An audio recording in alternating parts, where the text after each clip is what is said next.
สบายดีเพื่อนๆสบายดียินดีต้อนรับเข้าสู่วังเวียงเทรลวีเทรล2023เนาะซึ่งมื้อนี้ตัวพูดก็มาอยู่ที่บริเวณของเส้นสตาร์ทและกับฟินิชเนาะซึ่งอยู่ทางด้านหลังนี่เองเนี่ยเส้นสตาร์ทกับฟินิชซึ่ง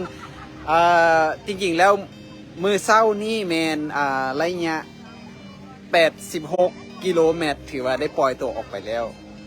ขอแสดงความยินดีนำนักเรียน86กิโลที่ว่าได้ปล่อยตัวออกไปแล้วตั้งแต่6 โมงเช้ามื้อนี้ซึ่งข้าเจ้าจะต้องใช้เวลาทั้งหมดในระยะ86กิโลเมตร34ให้เวลาทั้งหมดเป็น34ชั่วโมงเนาะคัดออฟมื้ออื่นเวลา4 โมงแรง มีหลายๆคนที่ว่าเข้าร่วมกันแข่งขันตัวนี้เนาะระยะ86กิโลซึ่งอยู่ในทีมของเทรลล่าเองก็มีหลายคนที่กันที่เข้าร่วมในและอีกจักหน่อยเนาะประมาณ4 โมงตรงแมนจะมีการปล่อยตัวในส่วนของระยะ53กิโลเนาะอีกจักหน่อย4 โมง4 โมงเดี๋ยวจะพูดสิไลฟ์ให้เบิ่งว่าในเวลาที่คนปล่อยตัวระยะ53กิโลที่มีภายใน ก็คึกคักเนาะคึกคักเพราะว่าตอนนี้ก็มีหลายๆคนเนาะบ่ว่าจะเป็นรุ่นตู้พุทธที่ลงเข้าหัวเหมือนรุ่น32กิโลกับรุ่น11กิโลถือว่ามาฮาร์ปบีฟอยู่ในงานของมื้อนี้เนาะ เดี๋ยวตู้พุทธสิพาไปเบิ่งบรรยากาศของงานและการฮาร์ปบีฟเด้อเนาะเดี๋ยวสิพาไปเบิ่งเดี๋ย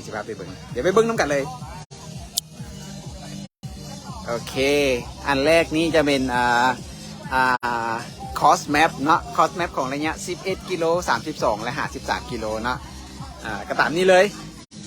ระยะ11กิโลกับตามวงนี่เนาะระยะ32กับวงนี่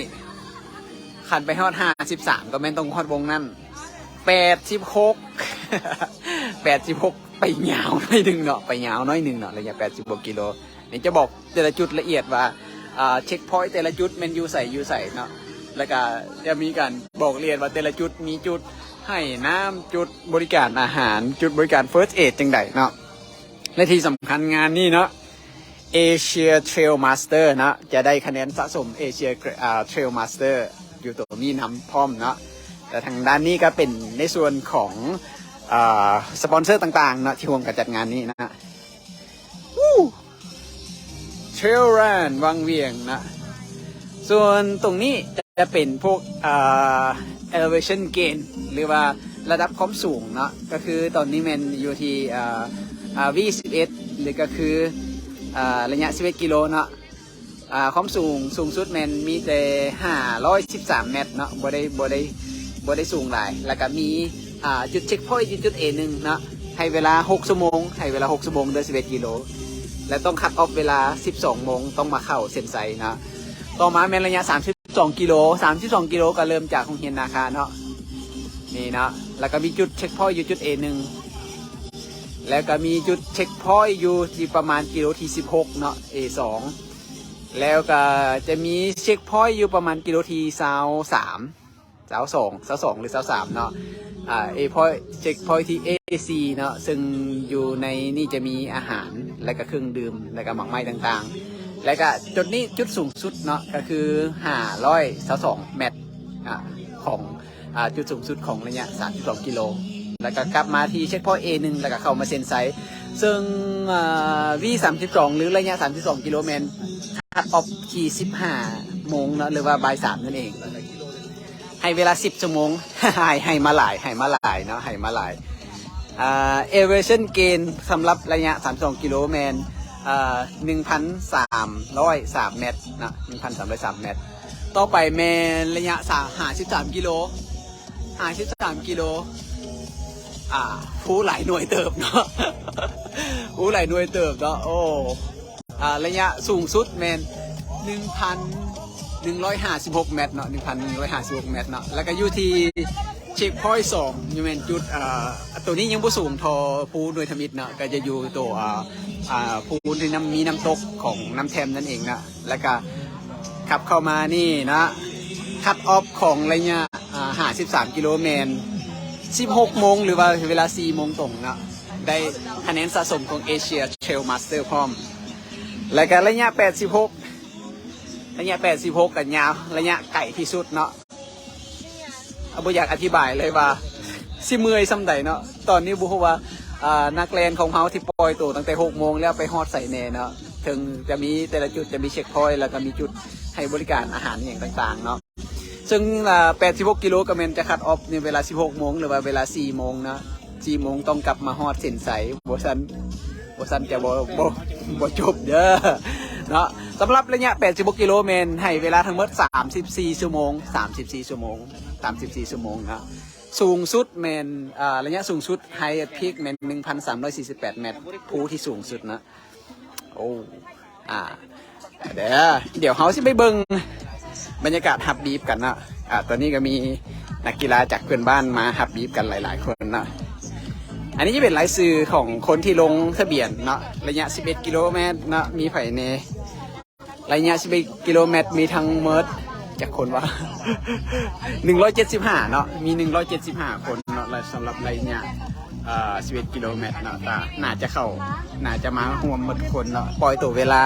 6 โมงเช้าเด้อระยะ32 กิโลเมตรเนาะมีคนเข้าร่วมทั้งหมด72 คนก็มีรายชื่อตามนี้นะรายชื่อตามนี้มีนักกีฬา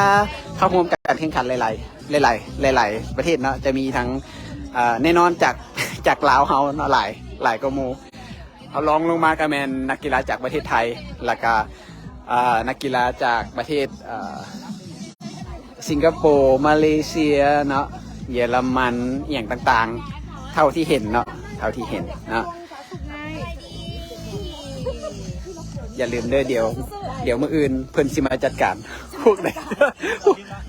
ยังบ่ได้เอาเดี๋ยวตู้เอาอยู่นี่เด้อจุดฮับบีฟอยู่นี่นะมีเจ้าหน้าที่เบิ่งนะแล้วก็มีการเช็คว่าอุปกรณ์ที่บังคับอยู่ในงานหันนี่อย่างแน่ต้องมาเบิ่งตามนี้เนาะเพราะว่ามันจะเป็นเครื่องที่จะช่วยให้นักกีฬาของพวกเราเนาะเพราะว่าต้องได้ช่วยเหลือตัวเองพร้อมเนาะใน86ต้องมีอย่างแน่นะ53ต้องมีอย่างแน่32มีอย่างแน่11 กิโลต้องรีควายให้มีอย่างแน่ตามนี้เลยนะมีนาทีเพิ่นเปลี่ยนเวลาเนาะสำหรับ11 กิโลเมตรปล่อยตัว6 โมง 30เด้อ6 โมง 30แสดงว่า32มันยังปล่อยเวลาเก่า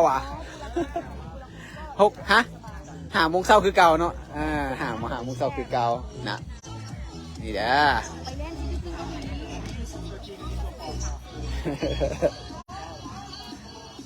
โซดาลาวมาด้วยกันแล้วบริเวณนี้จะเป็นในจุดของสตาร์ทกับฟินิชนะการแข่งขันแลนด์วิบากวังเวียงเทรล2023นะสตาร์ทฟินิชอยู่นี่แหละมีฝั่งด้านนั้นเนาะโอเคนี่ถือว่าเป็นบรรยากาศของงานกำลังซิมวนเดี๋ยวมาเบิ่งว่า4 โมงปล่อยตัวระยะ53 กิโลชีวิตไผ่แน่เดี๋ยวมาเบิ่งน้ำกันเดี๋ยวทุกคนสิไลฟ์ให้อีกวันนึงเดี๋ยวตอนนี้ขออนุญาตไปเบิ่งไปฮับบีฟของตัวเองก่อนเนาะเดี๋ยวเฮาจะมาเบิ่งน้ำกันอีกวันนึงเด้อบ๊ายบาย